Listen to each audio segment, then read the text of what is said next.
ರಾಜ್ಯದಲ್ಲಿ ಕಾಂಗ್ರೆಸ್ ಸರ್ಕಾರ ಬಂದಾಗಿಂದ ಹಲವಾರು ಘಟನೆಗಳು ತುಂಬ ನಡೀತಾನೆ ಇದೆ. ಅದೇ ಕ್ಷೇತ್ರದಿಂದ ಅದೇ ವಾರ್ಡಿಂದ ನಾನು ಬರ್ತಾ ಇದ್ದೀನಿ. ನನ್ನ ಮನೆ ಒಂದು 4 ಬೀದಿ ಬಿಟ್ಟು ಆ ಒಂದು ಘಟನೆ ನಡೆದಿರೋದು. ಪ್ಲಸ್ಸು ಪಕ್ಕದ ಕ್ಷೇತ್ರದಲ್ಲಿ ಕೋಗಿಲ ಕ್ರಾಸ್ ಇರೋದು.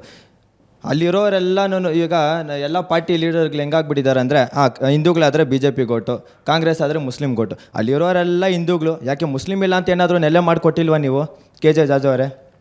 ಅದ್ರ ಬಗ್ಗೆ ನಿಲ್ವೇನಂತ. ಈಗ ಕೇರಳದಲ್ಲಿ ಆ ಥರ ಘಟನೆಗಳೆಲ್ಲ ನಡೀತಾ ಇದೆ.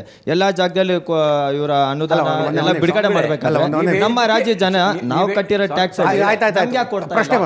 ನೀವು ಹೇಳಿದ್ದಕ್ಕೆ ಪೂರಕವಾಗಿ ನಾನು ಹೇಳ್ತಾ ಇರೋದು, ಸರ್ಕಾರ ಡಿಸ್ಕ್ರಿಮಿನೇಟ್ ಮಾಡಬಾರ್ದು, ತಾರತಮ್ಯ ಮಾಡಬಾರ್ದು. ಆ ತಾರತಮ್ಯ ಮಾಡಿದ್ದಕ್ಕೋಸ್ಕರ ಈ ಪ್ರಶ್ನೆ ಬಂದಿರತಕ್ಕಂಥದ್ದು. ಮತ್ತು ಎರಡನೇದು, ನಿನ್ನೆ ವಿಪಕ್ಷದ ನಾಯಕರು ಒಂದು ಗೂಗಲ್ ಮ್ಯಾಪನ್ನು ರಿಲೀಸ್ ಮಾಡಿದ್ರು 2023ರಲ್ಲಿ. ಅಲ್ಲಿ ಖಾಲಿ ಅಲ್ಲ, ಆ ಗೂಗಲ್ ಮ್ಯಾಪು GBA ಅವ್ರು ಕೊಟ್ಟಿರೋದು ಸರ್. ಹೌದು, GBA ಹತ್ರನೇ ಇದೆ ಆ ಗೂಗಲ್ ಮ್ಯಾಪ್ ಅಂತ. 2023ರಲ್ಲಿ ಯಾರೂ ಇಲ್ಲ, ಈಗ ಒಂದು ಅಕ್ರಮವಾಗಿ ಕಟ್ಕೊಂಡಿದ್ದಾರೆ. ನೀವು ಈ ರೀತಿ ಮಾಡಿದ್ರಿಂದ ನಾಳೆ ಇದ್ರ ಸಂಖ್ಯೆ ಲಕ್ಷಾಂತರ ಸಂಖ್ಯೆ ಆಗ್ಬೋದು.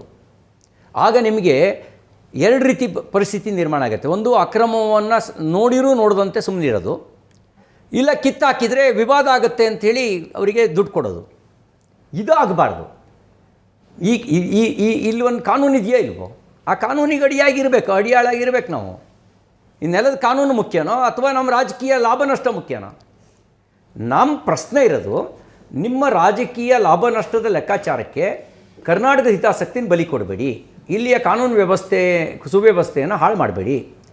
ಇಲ್ಲಿ ಎಲ್ರಿಗೂ ಯಾರು ಬೇಕಾದ್ರೂ ಬಂದು ಹೋಗ್ಬೋದು, ಆದರೆ ಯಾರು ಬಂದರೂ ಮನೆ ಕಟ್ಕೊಡ್ತೀವಿ ಅನ್ನುವಂಥ ಉದಾರತೆ ಇಲ್ಲ. ನಮ್ಮ ಮನೆ ಮಕ್ಕಳಿಗೆ ಇಲ್ಲಿ ಜಾಗ ಇಲ್ಲ.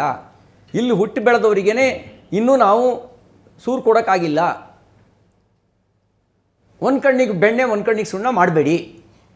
ಇದು ಈ ಡಿಸ್ಕ್ರಿಮಿನೇಟ್ ಮಾಡುವಂಥ ಪ್ರವೃತ್ತಿಯ ವಿರುದ್ಧ ನಾವು ಧ್ವನಿ ಎತ್ತಾ ಇದ್ದೀವಿ. ಬಿಟ್ಟರೆ ಮಾನವೀಯ ನೆರವು ಕೊಡಲೇಬೇಕು. ಎಲ್ಲ ಕಾಲಕ್ಕೂ ಕೊಟ್ಟಿದ್ದೀವಿ, ಕೊಡಲೇಬೇಕು ಅದು. ಮತ್ತು ನಮಗೆ ಅಪಕಾರ ಮಾಡಿದವರಿಗೂ ಭಾರತ ಸರ್ಕಾರ ಸಹಾಯ ಮಾಡಿದೆ. ನಮಗೆ ಟರ್ಕಿ ಅವರು ಭೂಕಂಪದಲ್ಲಿ ಸಾಯ್ತಾ ಇದ್ದಾಗ ನೆರವು ಕೊಟ್ಟಿದ್ದು ನಾವು. ಪಾಕಿಸ್ತಾನಕ್ಕೆ ಕೊಟ್ಟಿಲ್ವಾ? ಪಾಕಿಸ್ತಾನಕ್ಕೂ ನೆರವು ಕೊಟ್ವಿ.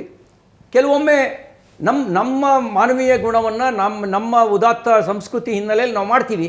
ಕೆಲವು ಉಪಕಾರ ತಿಂದು ಅಪಕಾರ ಮಾಡ್ತವೆ.